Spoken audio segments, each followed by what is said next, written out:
नमस्कार, मैं हूं जया सिन्हा और इस बेहद खास कार्यक्रम में आप सभी का बहुत स्वागत है।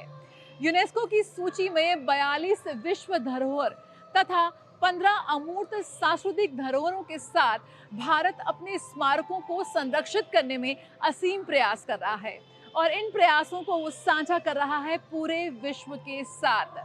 यूनेस्को विश्व धरोहर समिति के 46वें सत्र की मेजबानी कर रहा है भारत और ये पहला मौका है कि ये आयोजन भारत में किया जा रहा है। पूरे विश्व से प्रतिनिधि, डेलीगेट्स, खास मेहमान इस वक्त भारत में हैं और यहाँ पर कई तरह के कार्यक्रमों का, प्रदर्शनियों का आयोजन किया जा रहा है। तो आइए आपको दिखाते हैं किस तरह से पूरे विश्व के सामने भारत पेश कर रहा है अपनी सांस्कृतिक विरासत।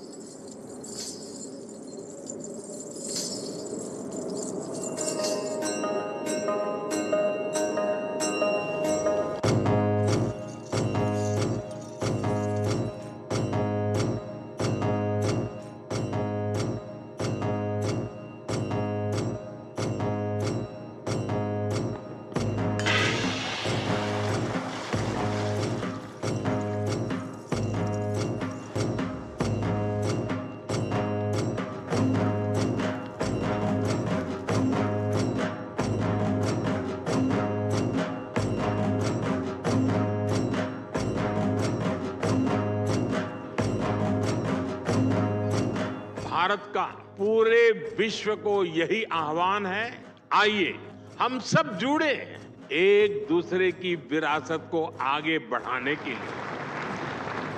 भारत का तो विजन है विकास भी, विरासत भी।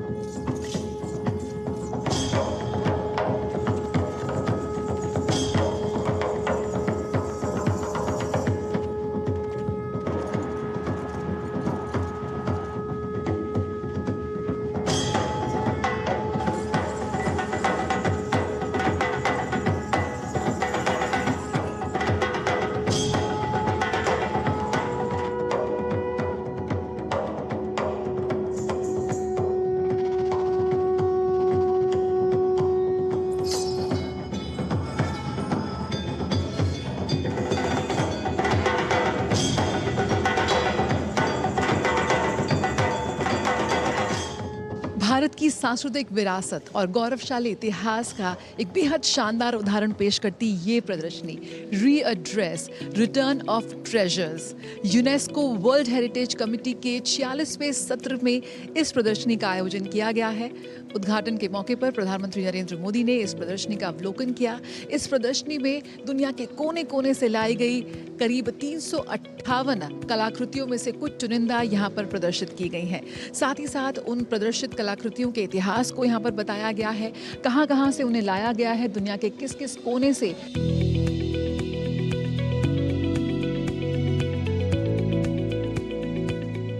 आप यहाँ पे देख सकते हैं ब्रह्मा ब्राह्मणी या 11वीं और 12वीं शताब्दी के गुजरात में संगमरमर से बनी इस कलाकृति को, इस प्रतिमा को यहाँ पर प्रदर्शित किया गया है और इसे 2017 में यूनाइटेड किंगडम से वापस लाया गया था।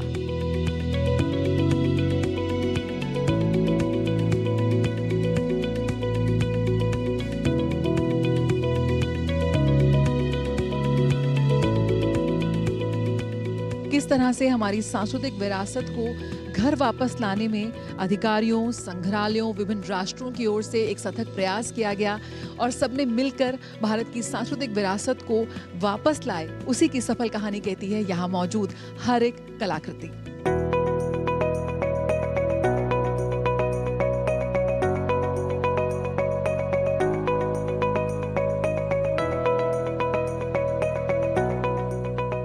पुरावशेष बाजार यानी कि एंटीक्स मार्केट में भारत की प्राचीन वस्तुओं की भारी मांग के चलते देश के पुरातत्व धरोहरों को कड़ी क्षति पहुंची है। आजादी से पहले और उसके बाद के युग में भारत की कई प्राचीन और महान वस्तुएं अवैध तस्करी के माध्यम से दुनिया भर के संग्रहालयों में, दीर्घाओं में और प्राइवेट आर्ट गैलरीज में पहुंच गई और उन सभी को वापस घर लाने के प्रयास लगातार जारी हैं। आप इस वक्त देख सकते हैं ये बेहद शानदार प्रतिमा इस वक्त वर्शिपर्स ऑफ बुद्धा इसे नाम दिया गया है। 3वीं शताब्दी के युग में आंध्र प्रदेश के चूना पत्थर से बनी गई ये मूर्ति 2016 में इसे ऑस्ट्रेलिया से प्रत्यावर्तित किया गया है। तो वहीं यहाँ पर आप देख सकते हैं कालियामर्दन 10वीं और 11वीं शताब्दी के चोला साम्राज्य की कहानी कहती है। 2024 में थाईलैंड से इसको प्रत्यावर्तित किया गया है। सबसे जो हालिया जो सफलता यहाँ पर हासिल की है भारत ने, वो इस मूर्ति के साथ की है, जहाँ कालियामर्दन, और आप देख सकते हैं कितनी खूबसूरत है ये इसकी बनावट, इसकी रचना। रीएड्रेस, रिटर्न ऑफ ट्रेजर्स। इस प्रदर्शनी में तमाम जो आप प्राचीन वस्तुएं देख रहे हैं, इनकी घर वापसी या कहें पुनर्आगमन इतना आसान नहीं था। किस तरह से इस पूरी प्रक्रिया को अंजाम दिया गया और इस प्रदर्शनी में क्या कुछ खास है, ये बताने के लिए इस वक्त हमारे साथ हैं डॉक्टर अरविंद, निदेशक एंटिक्विटी एएसआई। बहुत स्वागत है आपका मैम डीडी न्यूज़ में। सबसे पहले आपसे जानना चाहेंगे इस प्रदर्शनी में सबसे खास बात क्या है, और 358 के करीब एंटिक्विटीज़ वापस लाई गई हैं, उनमें से कुछ चुनिंदा को यहाँ पर प्रदर्शित किया गया है। उद्घाटन समारोह के दिन प्रधानमंत्री नरेंद्र मोदी ने भी इस प्रदर्शनी का अवलोकन रहा। किस तरह से इस पूरी प्रदर्शनी को एकजुट करने का, यहाँ पर लगाने का आपका जो पूरी प्रक्रिया है?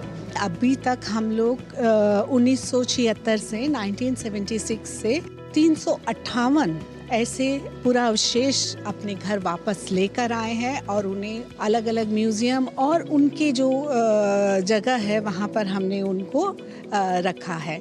इसमें हमारे माननीय प्रधानमंत्री जी का बहुत ही बड़ा योगदान है, क्योंकि 1976 से लेकर 1913 तक हमारे पास सिर्फ 13 ऐसे पुरावशेष हम ला पाए थे। 2014 से लेकर और अभी वर्तमान तक हम लोग 345 ऐसे पुरावशेष अपने यहाँ लेकर आए हैं और लगभग इतने ही अभी हमारे आने की तैयारी में है। तो ये हमारे माननीय प्रधानमंत्री जी के अथक प्रयासों का और उनके दिशा निर्देशों के कारण इसमें एक तेजी आई है इसमें, और हम लोग एएसआई भी इसमें अपने अथक प्रयासों से निरंतर इस कार्य को करने के लिए प्रयासरत है।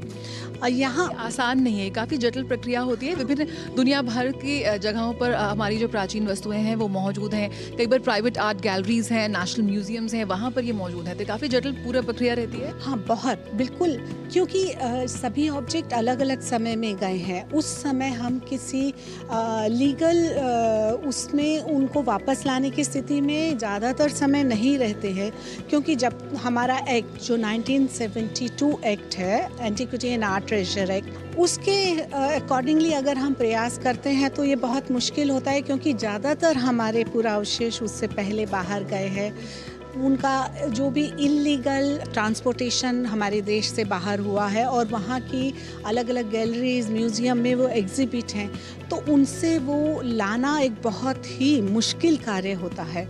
क्योंकि इसमें एक सबसे महत्वपूर्ण बात ये है कि जब हम किसी भी दूसरी देश से उसको वापस लाने के लिए प्रयास करते हैं या बात करते हैं, तो उसमें प्लेस ऑफ प्रोवेनेंस, यानी वो ऑब्जेक्ट किस जगह का है और कब गया, उसकी कोई एफआईआर है या नहीं है, या कोई थेफ्ट रिपोर्ट है या नहीं है। तो ऐसा कुछ नहीं होने की स्थिति में हमारे लिए बहुत मुश्किल होता है उनको वापस लाना। जैसे मैं एक एग्जांपल दूंगी कि चोला पीरियड की कॉपर प्लेट्स हैं हमारी, जो कि लाइडन यूनिवर्सिटी के पास हैं। हम उनको वापस लाना चाहते हैं क्योंकि वो हमारे इतिहास, हमारे उस चैप्टर को, हमारे पास्ट के उस चैप्टर को बहुत अच्छे से बताते हैं। उनमें उस समय की सोशल इकोनॉमिक कंडीशंस के मेंशंस हैं, लेकिन वो यहाँ से कब गए उसका कोई थेफ्ट रिपोर्ट हमारे पास नहीं है, कोई और डिटेल्स नहीं है। तो इस स्थिति में हम ज़्यादातर निर्भर करते हैं उस देश पर कि वो हमें इसमें, क्योंकि वो हमारी धरोहर है, हमारे इतिहास उसमें संजोया हुआ है। और हमारी भावनाएं उससे जुड़ी हैं तो वो हमें उन्हें वापस कर दें। और बहुत सारी देश हैं इसमें जो कि हमें सहयोग भी कर रहे हैं, जैसे कि मैं ऑस्ट्रेलिया का उदाहरण दूंगी। उनके पास बुद्धा स्कल्पचर था जो कि मथुरा से किसी समय इलीगली बाहर गया, और जब वो वहाँ उनकी गैलरी में गया और हम लोगों ने उस पर बात की कि ये हमारे यहाँ से मथुरा का स्कल्पचर है, बुद्धा स्कल्पचर, तो उन्होंने वो हमें वापस किया। ऐसे ही पैरेट लेडी जो कि यहाँ एग्जिबिट है, वो भी कनाडा ने हमें सहर्ष वापस किया। और यहाँ जितने ऑब्जेक्ट हैं सबके साथ एक एक कहानी जुड़ी हुई है। जैसे महिषासुर मर्दिनी है, वो कभी जम्मू में पुलवामा में से चोरी हुई थी, उसकी FIR हुई, उसके बाद हमें पता चला कि वो एक एग्जीबिशन में गई है और सेल में है। हमने प्रयास किया और हम उसे वापस लेकर आए, उसके चोरी होने के, उसके वापस लाने के लिए। और उसमें एक पूरी एक मेहनत है ASI की और हमारी मिनिस्ट्री ऑफ कल्चर की और हमारे माननीय प्रधानमंत्री जी। बहुत ज़रूरी है कि जो आने वाली पीढ़ी है वो इस धरोहर और विरासत से रूबरू हो सके, उसकी पहचान कराई जा सके। इसके तहत भी प्रयास किए जाते हैं कि इनका प्रदर्शनी हो, युवा पीढ़ी, आज की युवा इनको जाने और भारत के गौरवशाली इतिहास से रूबरू हो। ये बहुत ज़रूरी है कि हमारी युवा पीढ़ी को इसके बारे में जानकारी मिले। उसका एक बहुत बड़ा कारण है हमारी जो यंग जनरेशन है वो लेटेस्ट इंटरनेट और टेक्नोलॉजी उनसे बहुत फेमिलियर है। तो अगर वो इसके बारे में जानते हैं या उन्होंने कभी एग्जीबिशन ये देखी है तो उनको ये आइडिया है कि हमारी धरोहर जो बाहर चली गई हैं, हमको उनके बारे में कैसे प्रयास करना है या हम उन धरोहर के लिए क्या कर सकते हैं। और ये वर्ल्ड हेरिटेज कमेटी की मीटिंग है तो इसमें बहुत सारे देशों के लोग आ रहे हैं, तो ये उनके साथ साझा करना बहुत ही अच्छा प्रयास है जो कि हमने कोशिश की कि हम इसके बारे में उनसे बात करें, और ताकि जब वहाँ से हम ऑब्जेक्ट लाएं तो वो एक अंडरस्टैंडिंग पहले से हो हमारे बीच में।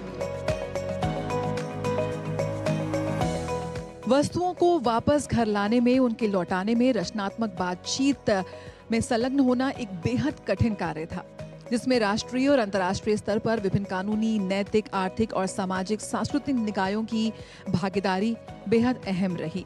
आप देख सकते हैं बेहद शानदार ये प्राचीन मूर्ति उमा महेश्वर की, जो 11वीं शताब्दी के भारतीय इतिहास को दर्शाती है, और पत्थर से इसे बनाया गया और अमेरिका में 2021 में इसको अमेरिका से वापस भारत लाया गया।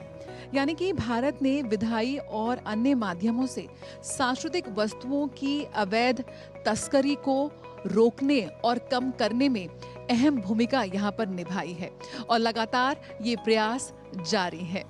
और अभी भी कोशिश की जा रही है कि अभी भी दुनिया के कोने कोने में जो भारत की प्राचीन वस्तुएं अभी भी मौजूद हैं वो वापस घर आए, अपने देश वापस लौटें।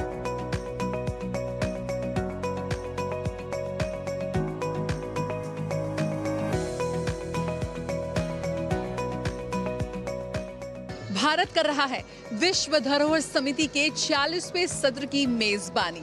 ये पहला अवसर है जब भारत की मेजबानी कर रहा है, और इसके चलते करीब 150 देशों से अधिक 2000 से अधिक राष्ट्रीय और अंतर्राष्ट्रीय प्रतिभागी इसमें हिस्सा ले रहे हैं। इस वक्त मैं मौजूद हूँ एक बेहद खास प्रदर्शनी में जो यहाँ लगाई हुई है, और आप मेरे पीछे देख सकते हैं ये रूमी दरवाज़ा। ये रूमी दरवाज़ा जो है मौजूद लखनऊ में, लेकिन यहाँ पर इस प्रदर्शनी में उसका एक रेप्लिका यहाँ पर बनाया गया है। अवधी संस्कृति को, अवधी जो नक्काशी है उसको यहाँ पर प्रदर्शित करते इस रूमी दरवाजे के साथ साथ जिस तरह से इनक्रेडिबल इंडिया, भारत की जो संस्कृति है, जो हमारी समृद्ध विरासत है, उसकी झलक भी यहाँ पर प्रदर्शित की गई है। एक तरह से भारत मंडपम में इस वक्त एक लघु भारत यहाँ पर बसाया गया है तमाम उन डेलीगेट्स के लिए, उन लोगों के लिए जो इस वक्त भारत आ रहे हैं इस विश्व धरोहर समिति के 46वें सत्र में हिस्सा लेने के लिए। और हम देख सकते हैं यहाँ पर कि विभिन्न राज्यों से खासतौर पर कारीगर यहाँ पर पहुँचे हैं अपनी नायाब वस्तुओं को लेकर, अपनी संस्कृति को लेकर, और अपने हथकरघा से बनाए गए उन नायाब उत्पादों को लेकर जो इस वक्त पूरे विश्व में अपनी एक अलग पहचान बना रहे हैं। यहाँ पर हम देख सकते हैं कैसे उड़ीसा की जो इखत तकनीक है, किस तरह से हाथ से जो इखत की जो बुनाई की जाती है इस वक्त यहाँ पर हथकरघा से, वो यहाँ पर करने की कोशिश हो रही है। देख सकते हैं कैसे आज के इस मशीनी युग में भी भारत ने कैसी अपनी जो पारंपरिक तकनीक है, अपनी जो कारीगरी है, उसको यहाँ पर बरकरार रखा है, उसे संरक्षित किया है और उसी की झलक हम यहाँ देख पा रहे हैं।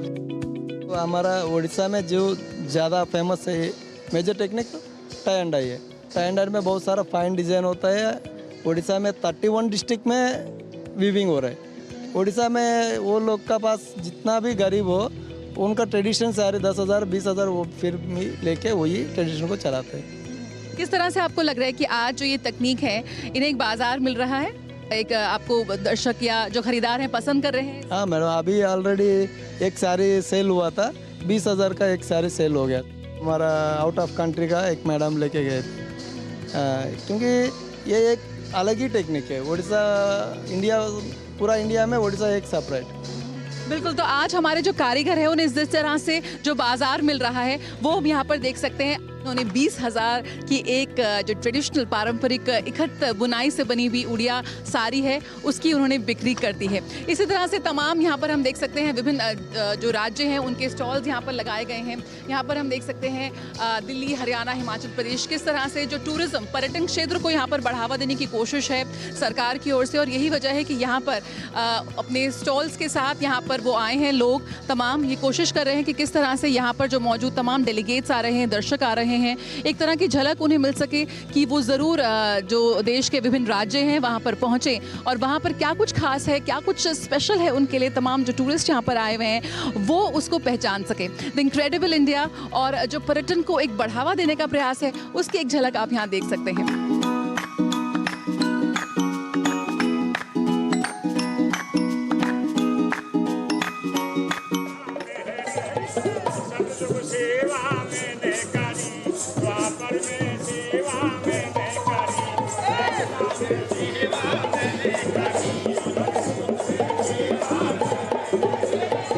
जो तमाम यहाँ लोग आ रहे हैं, ख़ास तौर पर उन्हें एक टोस्ट ऑफ इंडिया, भारत के रंग, भारत की संस्कृति का एक उन्हें एक झलक मिल सके, कोशिश है इस प्रदर्शनी के ज़रिए। साथ ही जो भारत के जो विभिन्न आर्टी क्राफ्ट्स हैं, जो हैंडी क्राफ्ट्स हैं, उनको भी यहाँ प्रदर्शित किया गया है। आप यहाँ देख सकते हैं किस तरह से झारखंड की जो जूट ज्वेलरी वो यहाँ पर प्रदर्शित की गई है। यहाँ पर ख़ास तौर पर हाथ से बनाई हुई जो गहने हैं, जूट से बने हुए, इतना बारीक ये काम है। जूट ज्वेलरी नेचुरल फाइबर है, गोल्डन फाइबर इसे कहा जाता है, और उस सुनहरे रेशे से यहाँ पर की गई है ये कारीगरी। ये भी बहुत अमेजिंग स्टॉल है। उत्तर प्रदेश से हॉर्न एंड बोन कार्विंग है।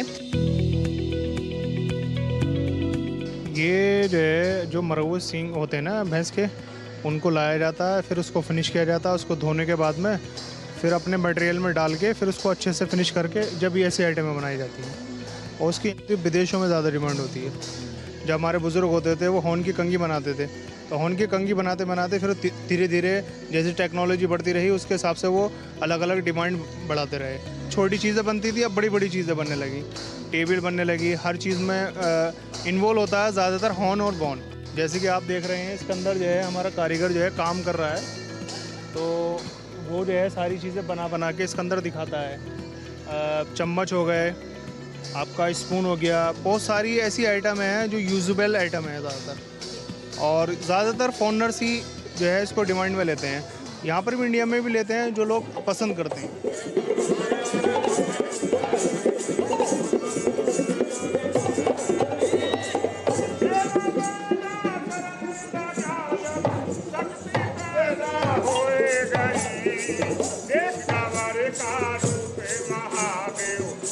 लगा कर बैठी गया रे बम बम बम।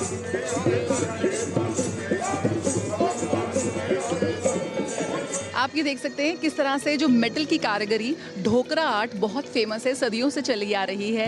ये ढोकरा आर्ट की ये कला जहाँ पर मेटल को किस तरह से कला के विभिन्न नमूनों में ढाला जाता है, उसकी झलक हम यहाँ देख सकते हैं। तो वही हम जैसे बात कर रहे हैं कि लगातार जो हर विभिन्न जो राज्य हैं वो अपनी अपनी जो संस्कृति है, जो अपनी कला है, उसको लेकर यहाँ पर पहुँचे हुए हैं।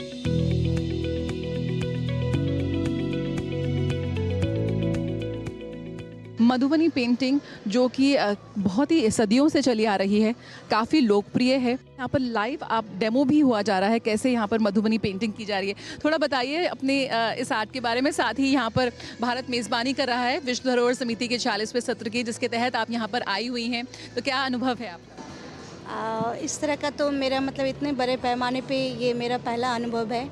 मधुबनी पेंटिंग आज की नहीं, एक तो ध्यान रखें तो ये तो बहुत दिनों रामायण की प्रथा से ये इसकी जो है कला ये वहाँ से ये आ रही है। और ये सिर्फ एक पेंटिंग ही नहीं है, हम मधुबनी वालों के लिए ये एक सिर्फ कला, एक धरोहर उसके रूप में पहले देखी जा रही थी, पहले इसको रखा जाता था। लेकिन अब के परिवेश में ये हमारे रोज़गार का एक ऐसा साधन है जिसके तहत महिलाएं ही नहीं, युवाएं भी इस आर्ट को सीख के अपने घर को चला रहे, अपनी परिवार चला रहे, अपने बच्चों को पढ़ा पा रहे। और उसके साथ साथ मधुबनी की ये बहुत बड़ी धरोहर है जिसको कि विरासत के रूप में पूरे विश्व में फैला रहे हैं। तो हमारे लिए बहुत ही गौरव की बात है कि आज मधुबनी पेंटिंग को लेके हम इस मंच पे उपस्थित हैं, इस 200 देशों के लोगों को अपने आर्ट, अपनी कला को दिखाने के लिए। तो ये हमारे लिए बहुत सम्मान का, हम प्राउड फील करते हैं कि हम मधुबनी के पार्ट हैं और हम मधुबनी पेंटिंग के आर्टिस्ट हैं, जिससे कि हमें अपने पूरे बिहार को इसको सम्मानित करने का, बिहार को सम्मान दिलाने का मौका हमें मिला गया है।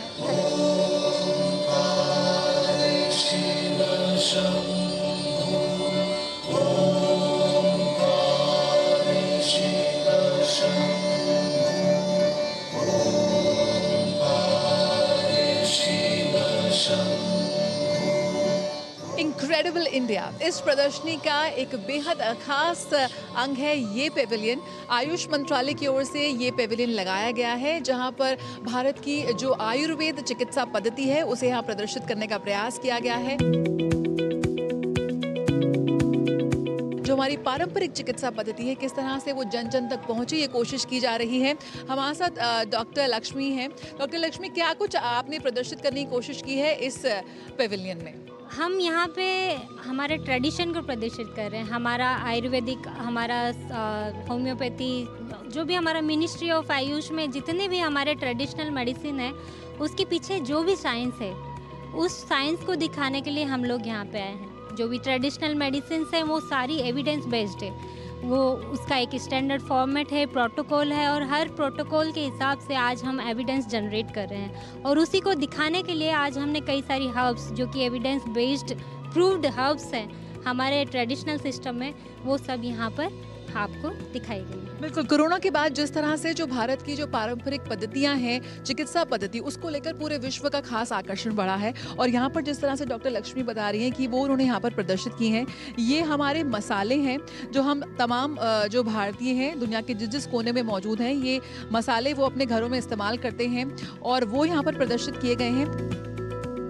घर में मसाले जो हमारी मम्मी हमें करके देती हैं, वो सब हमारे ऐसे मसाले हैं जो हमारे हेल्थ को मेंटेन रखते हैं, डिजीज़ को प्रिवेंट करते हैं। उनमें से जो भी मेडिसिन्स रखी हुई हैं उसमें घर के मसालों की कई सारी चीज़ें आपको दिखेंगी। सौंफ, काली मिर्च, पिपली, लौंग, इलायची, ये सब चीज़ें हमारे रेगुलर यूज़ में रहता है और जो कि हम नहीं जानते मेडिसिन है और हम कंज्यूम कर रहे हैं हमारे हेल्थ के लिए।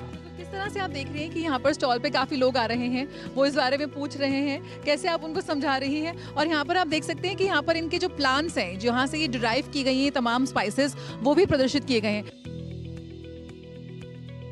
हम लोग बता रहे हैं कि ये सारे प्लांट्स जो हमारे ट्रेडिशनल यूज़ में हमारे आसपास के एनवायरनमेंट में हैं, यही सारी चीज़ें हम लोग हमारे डिजीज़ को प्रिवेंट करने के लिए और क्योर करने के लिए दोनों तरफ से हम यूज़ कर सकते हैं। और ये हमारी आसपास की ही सारी चीज़ें हैं जो कि हम मेडिसिन में यूज़ कर रहे हैं और ट्रेडिशनली यूज़ कर रहे हैं और एविडेंस जनरेट कर रहे हैं। बिल्कुल, आम जिंदगी में, अपनी दौड़ भाग भरी जिंदगी में कैसे हम आयुर्वेद को अपना सकते हैं, कैसे जो हमारी पारंपरिक चिकित्सा पद्धति है उनको अपना सकते हैं, यहाँ पर वो प्रदर्शित करने की कोशिश की है। अश्वगंधा आप देख सकते हैं, शतावरी, ये तमाम वो हर्ब्स हैं, ये तमाम वो मेडिसिनल प्लांट्स हैं जो आजकल काफ़ी लोकप्रिय हो रही हैं।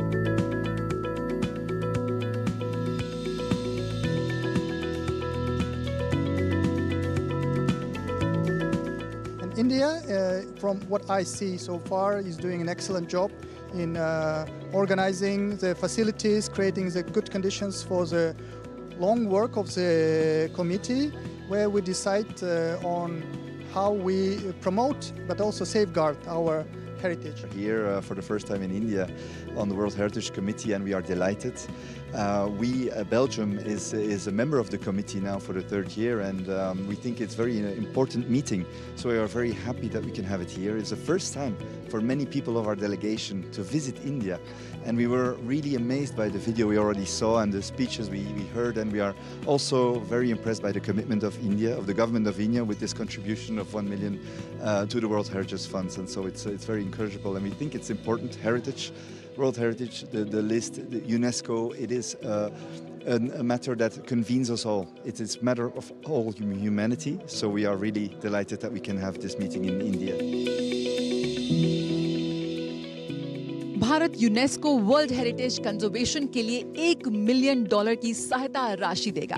इस बात की घोषणा की प्रधानमंत्री नरेंद्र मोदी ने विश्व धरोहर समिति के 46वें सत्र के उद्घाटन के अवसर पर।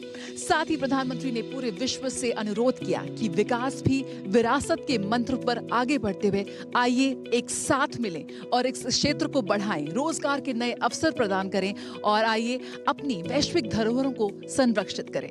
कैमरा पर्सन मुर्मुकुट शर्मा के साथ Jaya Sinha, DD news, Delhi.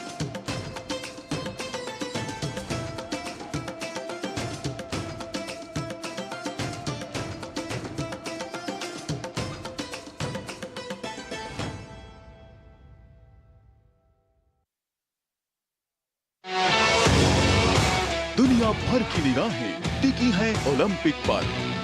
Paris में हो रहा है खेलों का महाकुंभ। इस बार फिर ओलंपिक में लहराएगा तिरंगा, जब भारतीय खिलाड़ी दिखाएंगे अपना दमखम। पेरिस ओलंपिक पर हमारी खास कवरेज देखिए cheer for Bharat at Paris Olympic, रोजाना सुबह 10 बजे सिर्फ डीडी न्यूज पर। मन की बात है जन जन की, संघर्षों के कुछ किस्से, कहानी कुछ सफलताओं की, अनकही विरासत की, उम्मीदें नए भारत की। महीने के आखिरी रविवार का रहता है इंतजार। ब्रह्मपुत्र के घाट से हिमालय के विस्तार तक होती है मन की बात प्रधानमंत्री के साथ। तो सुनिए इस महीने 28 जुलाई सुबह 11 बजे मन की बात आकाशवाणी और दूरदर्शन के सभी चैनलों पर। आप भी माननीय प्रधानमंत्री के मन की बात का हिस्सा बन सकते हैं। इसके लिए आप अपने सुझाव post box number 111 Akashvani Delhi पर भेज सकते हैं, या फिर नमो ऐप या माई गॉव के ओपन फोरम में पोस्ट कर सकते हैं। तो याद रखें, रविवार 28 जुलाई सुबह 11 बजे मन की बात। कश्मीर से कन्या